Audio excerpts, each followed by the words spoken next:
Hi மக்களே, எல்லாரும் எப்படி இருக்கீங்க? இப்போ என்ன பார்த்தீங்கன்னா காரைக்குடி சிக்கன் எப்படி செய்யறதுன்னு உங்களுக்கு கற்றுக் கொடுக்க போகிறோம். ஸோ இது பார்த்தீங்கன்னா ஒரு கோழி. ஸோ மொதல் உங்களுக்கு வறுக்கிற ஜாம காமிக்கிறேன். இங்கே பாருங்கள், கொஞ்சோண்டு கருவேப்பிலை எடுத்துக்கோங்க. கருவேப்பிலை கொஞ்சம் எடுத்துக்கோங்க. பட்டை, பூ, பட்டை ஒரு 4 பட்டை.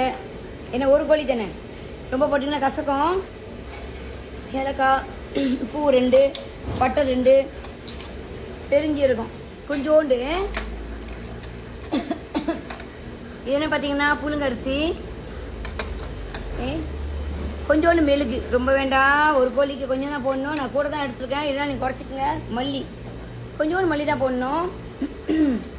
ஓகே, பார்த்தீங்கன்னா பெருஞ்சீரகம், கருப்பில், பட்டை, பூவு, ஏலக்காய், புழுங்கரிசி,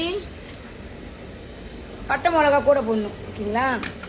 அதுக்கப்புறம் என்னென்ன இதில் இல்லைன்னா ஒரு ஜாமான் இல்லை. என்னன்னு கேளுங்களேன்.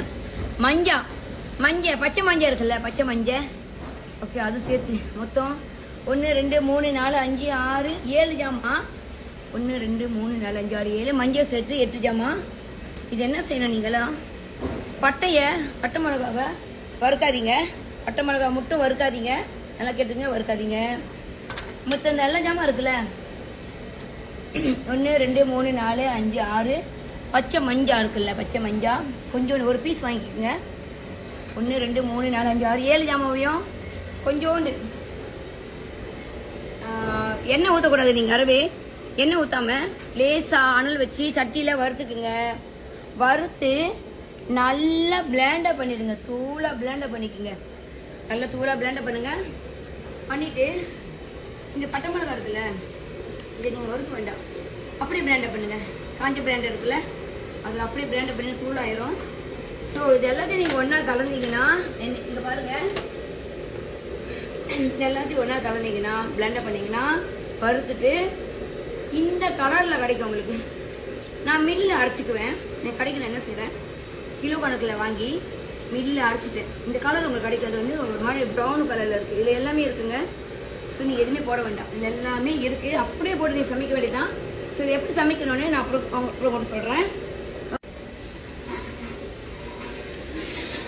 ஓகே ஃப்ரெண்ட், உங்கள்கிட்ட சொன்ன எல்லாத்தையும் வறுத்துட்டு மெதுவானில் வறுத்துட்டு எண்ணெய் ஊற்றக்கூடாது. வறுத்துட்டு நான் நல்லா அரைச்சிக்கிட்டேன். நான் மில்லில் அரைச்சி வச்சுருக்கேன். நீங்கள் வீட்டில் கொஞ்சம் வீட்டில் பிளேண்டரில் அரைச்சிக்கலாம். வெங்காயம் நான் நிறைய போடுறேன். ஒரு கோழி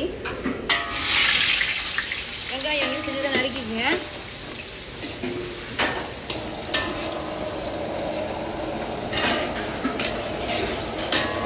நல்லா வதங்கட்டும். வெங்காயம் நல்லா வதங்கணும்.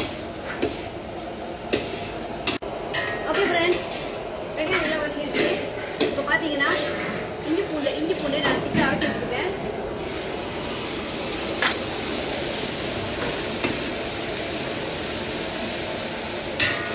ஓகே, இந்த இஞ்சி நல்லா வதக்கட்டும். பாருங்கள், வதங்கினோடனே நீங்கள் என்ன செய்யலாம், ஏற்கனவே வந்து தூள் பார்த்தீங்கன்னா நல்லா வெந்த தூள் தான். ஏன்னா நீங்கள் வறுத்துட்டீங்களே,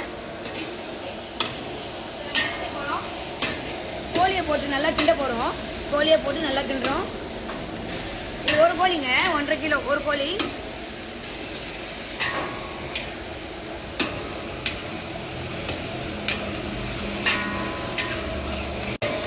ஓகே ஃப்ரெண்ட், உங்களுக்கு நல்லா தெரியும், எல்லா சமையலையும் நான் கருப்பில் எண்ணெய் தாளிக்க மாட்டேன், கரெக்டாக போடுவேன். காரைக்குடி சிக்கனுக்கு மட்டும் நான் 2 கோழி கருப்பில் போடுவேன். ஒன்று இங்கே பாருங்கள், இந்த கோழியோடு வதக்கணும்.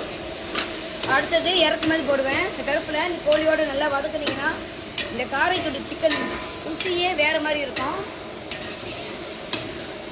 ஓகே, இப்போ பார்த்தீங்கன்னா இது பார்த்தீங்கன்னா உங்கள்கிட்ட அதை காமிச்சல, இப்படி காமிங்க. பட்டை, பூ, ஏலக்காய், புழுங்கரிசி, மல்லி, மெழுகு, பெருஞ்சீரகம், பட்டை மிளகாய் எல்லாத்தையும் வறுத்துட்டு நல்லா அரைச்சிக்கிட்டேன். இதான் அந்த அரைச்சி தூள். இப்போ நான் போட போகிறேன். கோழி நல்லா வதக்கிடுச்சு. இருங்க பாருங்கள், கோழி நல்லா வதக்கிடுங்க. கருப்புளியோடு வதக்கிடுங்க. ஓகே, பார்த்தீங்கன்னா காரைக்குடி சிக்கன் மசாலா ஒரு பால், ஒரு அளவு நல்லா கிண்டிக்குங்க.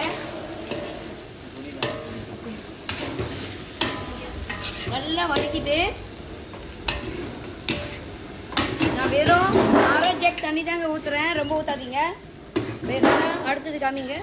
தயிர் ஊற்றுவேன், தேங்காய் பால் ஊற்றுவேன். அதனால நான் வெறும் அரை ஜக் தண்ணி ஊற்றிருக்கேன் இந்த கோழி வேகத்துக்காக. இல்லைங்க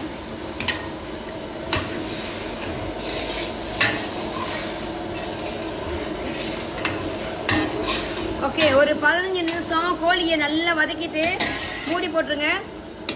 கொஞ்ச நேரத்தில் கோழி வெந்துடும். கோழி வந்து மூடி போட்டு வைங்க, நல்லா வெந்துடும். ஓகே ஃப்ரெண்ட், எப்போதுமே மூடி போட்டிங்கன்னா அப்பப்போ திறந்து பார்த்துக்குங்க, கோழி வந்து அடி பிடிச்சிரும். ஓகே, நல்லா அடி பிடிக்கல பாருங்க, அரை தண்ணி தான். ஆனால் மூடி போட்டோன்னு பார்த்தீங்களா எவ்வளோ தண்ணி இருந்துச்சு, நல்லா குழம்பா இருக்குது. கொஞ்சமாக உப்பு போட்டுக்குங்க. நான் கொஞ்சமாக போட்டிருக்கேன், கொஞ்சமாக போட்டுக்கேன். பத்தனா அப்புறம் போட்டுக்கேன், பிரச்சனை இல்லை. நல்லா கிண்டிட்டு சிக்கனை நல்லா கிளறி இப்படியே வாசனை வருது. ஓகே, கலர் பார்த்தீங்களா எப்படி இருக்குங்க கலரு? காரைக்குடி சிக்கன் நல்லா உரப்பாக இருக்கும். நல்லா மூடி போட்டுருங்க திருப்பியும்.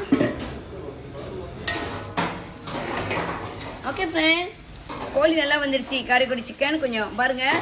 இது வந்து ஒரு போல் தயிர், சின்ன போலில். நீங்கள் சைவர கரண்டி இருக்கு, நான் எப்போதும் ஒரு கரண்டி காமிப்பேன்ல, அதில் 2 கரண்டி எடுத்துக்கோங்க. தயிர், தேங்காய் பால் பார்த்தீங்கன்னா இது வந்து நான் 1/2 கிலோ வாங்கி அதில் கொஞ்சம் தான் எடுத்துருக்கேன். திக்காக கொஞ்சமாக தேங்காய் பால் ஊற்றிக்கோங்க. ஓகே, கொஞ்சமாக தேங்காய் பால் நல்லா கிளறுங்க. கோழி நல்லா வந்துடுச்சு. இப்போ நீங்கள் இறக்குற வேலை தான் உங்களுக்கு. தேங்காய் பால் தயிர் ஊற்றிக்கிங்க.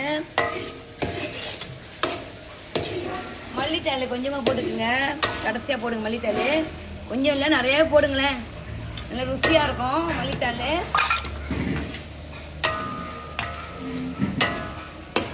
அடுத்தது காரைக்குடி சிக்கனுக்கு முக்கியமானதே கருப்புல தான்.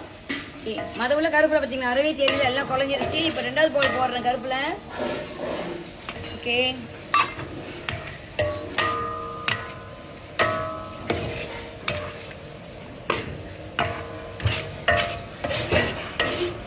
ஓகே பார்த்தீங்கன்னா காரைக்குடி சிக்கன் ரெடி. ராஜேஷ்.